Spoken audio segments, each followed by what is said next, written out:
Hi, welcome. My name's Crow. Welcome to Driftwood Hollow Drums. Now, as well as making drums here at Driftwood Hollow, I also craft flutes. Now I often sell these flutes either at live events or online, and often it's somebody's first flute, somebody's first instrument, full stop, sometimes. And sometimes I do get asked the question, can you give me some pointers, some advice to get me started? So that's why I thought I'd just make this little video, and it'd make it a lot easier for people to be able to come along onto YouTube and have a little look and see the information and repeat it, and pause it and rewind it and that sort of thing. So let me first of all start by saying the primary piece of advice I always give to people is to play from your heart. And do I need to learn specific melodies and specific songs? The answer is no, you don't really. You can if you would like to, but you don't have to. Now there is a caveat to this. Playing from your heart is beautiful. It's sometimes called improvisation, jamming, whatever you want to call it. It's basically it's allowing you to express what's in your heart vocally through a musical instrument. And to me, it's always been the way that I have played. The caveat that's attached to that is that you have to know a little bit about how to make the musical instruments which you're vocalizing this emotion through. You need to know how to really get the basics, the basic notes and the basic skills, and that is with your head. So you learn with your head and you play with your heart, and that's what I would say, because there is repetition and practice to be able to get the most and to be able to produce the sounds in the way that you would like to. And eventually, once you've practiced that with your head, it transfers from that into your heart, and then you can play, you can express yourself with true emotion and feeling, and it will sound the way that it's felt, if that makes sense.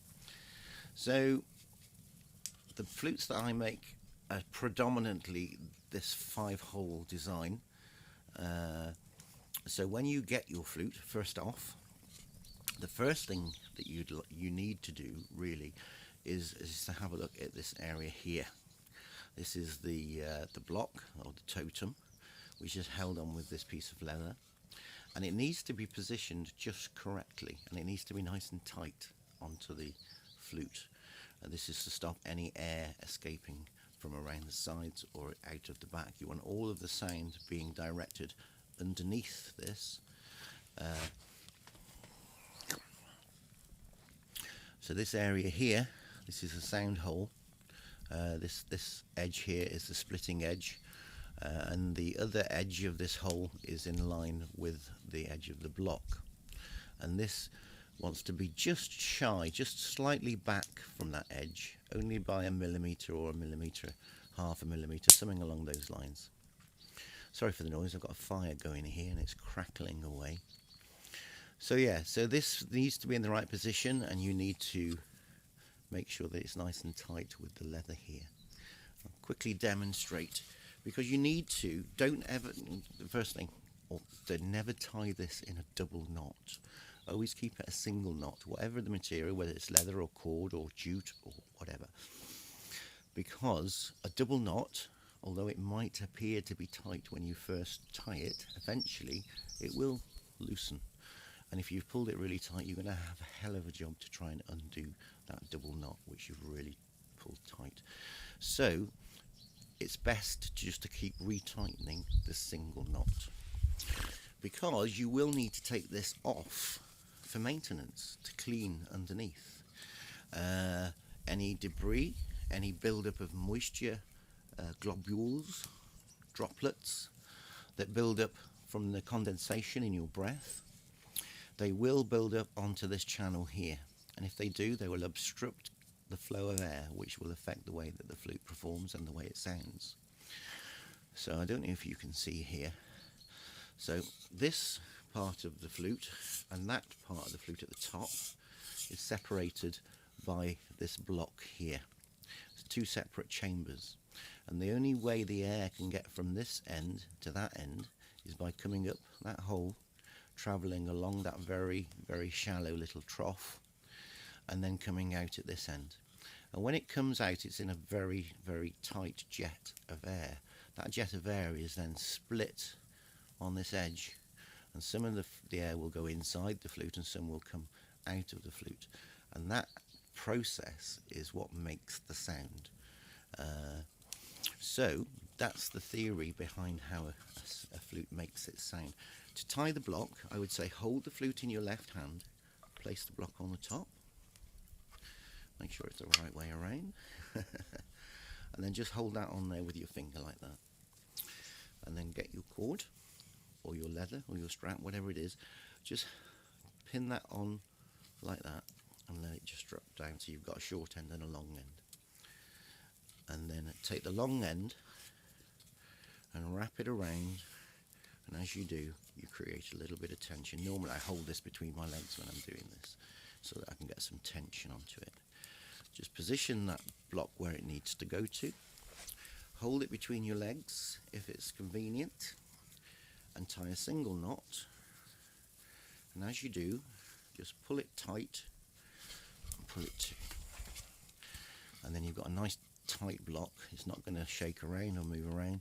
You may need to adjust it and just slide it slightly backwards or forwards, but that's really important, that that whole area is clear from moisture, from debris, is nice and tight against the body of the flute, and it's not going to move around. So there we go. That is one of the most important things to check first of all when you get your new flute. Sometimes I post them out and they're in transit for a week or whatever, and in that time they may develop looseness or may shift position. So to set your flute up, I would say check it every time you play, and then just tighten that knot up and make sure it's in the right place, and then occasionally remove the block, give it a clean. You may find that, we've got snow at the moment here, so it's very cold, so I don't know if you can see my breath, but there's lots of condensation. Sorry, I just banged the microphone, which is going to build up, and as you play, after 5 to 10 minutes or whatever, those bits of moisture will start to form little droplets underneath there and obstruct the flow of air. So here we go. We're going to start getting some notes out of this now. I want to talk about numbering. So remember, we're working with our head at the moment, not with our heart. We're going to learn how it works. I play with my left hand covering the top holes and my right hand covering the bottom holes. And as you'll see, some tin whistles, they're played usually like this, with your fingers right across the holes. I personally prefer to play with the ends of my finger. I think that gives me a lot more control, especially if I'm doing half notes, because I want to slide across, or I'm doing a slip note where I kind of zoom. It's like bending a guitar string. It goes from one note and slides into the next note. So play with your fingertips, try and get that.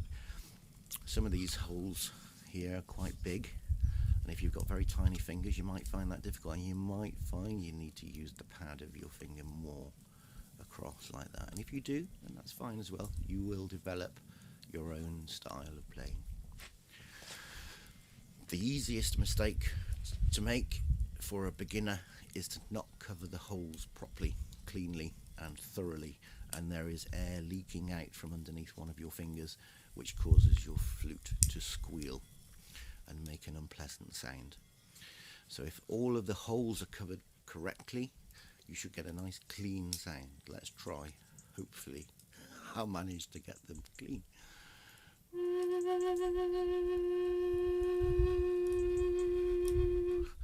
So let's just say, for instance, that this finger here, which is the most common one because usually that hole is slightly bigger than the rest, is leaking some air. So I'm going to cover them all, but I'm going to sort of make that one so there's a bit of air leaking out of it. And then I shall play and you'll see what I mean. You get that sort of sound, but if you cover it properly, you will get the full note. So that is one of the key things, making sure the holes are covered. You can So I think, I don't know if you've noticed, but my fingers are numbered.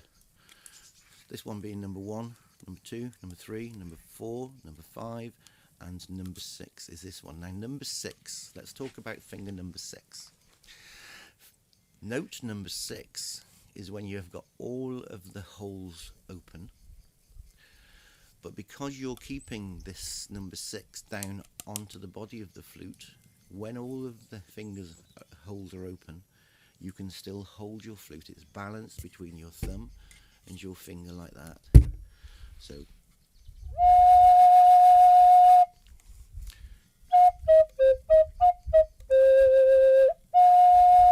you can play it open and it's balanced. You're not going to drop the flute. So what I would say is, whatever note that you're aiming for, whether it's all of the holes closed, which is your lowest note, which we'll call note number 1, if you're playing that note, then that hole needs to be covered. So this is the first hole, this is the low note. If I want to play note number 2, which is the next one, then number 2 needs to be covered, but everything below number 2 needs to be open, like this. So if I want to play note number 4, I'll keep number 4 covered and everything above it, but everything below needs to be open. If I want to play note number 5, again, I'll take number 4 off because everything below number 5 needs to be left open. 6 doesn't count because there's no hole there. And then 6. So when you play number 6, obviously it's not everything below, it's everything else. Everything else needs to be open. So let's take a scale up. We'll start at the bottom and we'll work up to the top. Individual notes. So we're not going to play this all with one breath. We're going to play individual breaths for individual notes. Okay.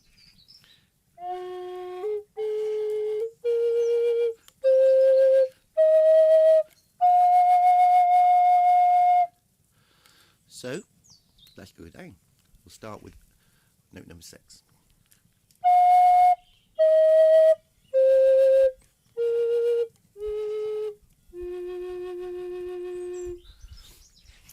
Now I made a point of telling you there to play individual notes because it's very easy just to play one breath and play lots of notes within that breath, and that is a technique, and it's a technique that we use more or less a lot of the time. But it's also important to remember that we can play individual notes with just one note on the flute. So let's play, this is note number 4, but I'm actually going to play it 4 times. So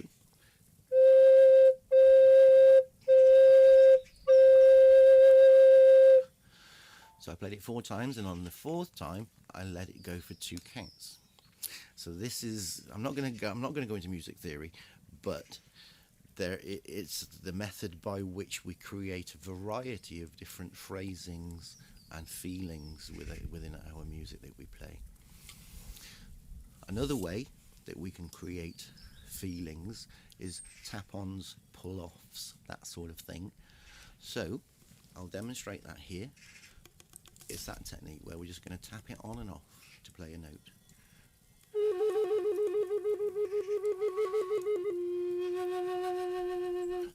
And you can do that on any of the notes.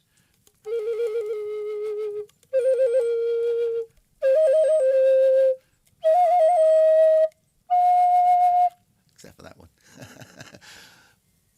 But yeah, so that is a technique. It's very easy to overuse that technique though. I find when I'm playing that you want to make it so that is something special when it's used and not overly used. Same with all the techniques really that I'm going to talk about. I must wrap this up soon because this is starting to get more into advanced techniques of ornamentation. But the one more that I want to just touch on is a slide. So it's his or half note. So let's play this note here, which is number 4. But I'm going to slide number 3 on and off as I play number 4.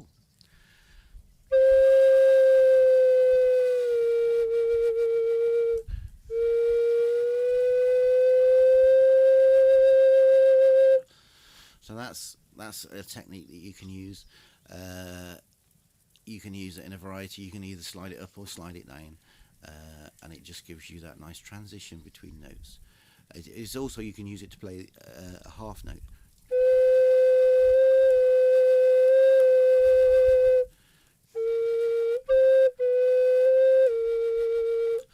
So you can get 3 notes just using that same hole: open, closed, and half and half. And all of these just need to be practiced, and then you practice putting them together, and then your brain eventually will be able to just allow your fingers to flow up and down of the holes, and you'll know what sort of sound to expect to get. At that stage, you start playing from your heart, and that's when the true magic begins. But it's as with all music, people ask me, is this an easy instrument to learn? And I say, yes, it is. It is a very easy instrument to get to be able to play the very basics, like we've talked about. It's a very difficult instrument to master, to make it sound beautiful and haunting and perfect. But, that's the same with all instruments, I feel. Most of them are easy to get a sound out of and to be able to play a basic scale on. But to get them to sound like a master is playing it, that takes practice, and it takes a lot of time, usually. But everybody's different, and you might pick this up and you might be a virtuoso within a week. Who knows? I hope so, because it's a magical thing to be able to play. And it is haunting, and it's melancholy, and it's beautiful. I hope you enjoyed the video. I hope it's helped a little bit to be able to get to grips with your nice new flute. I'm Crow, and it's been Driftwood Hollow Drums. Thanks for watching. Bye for now.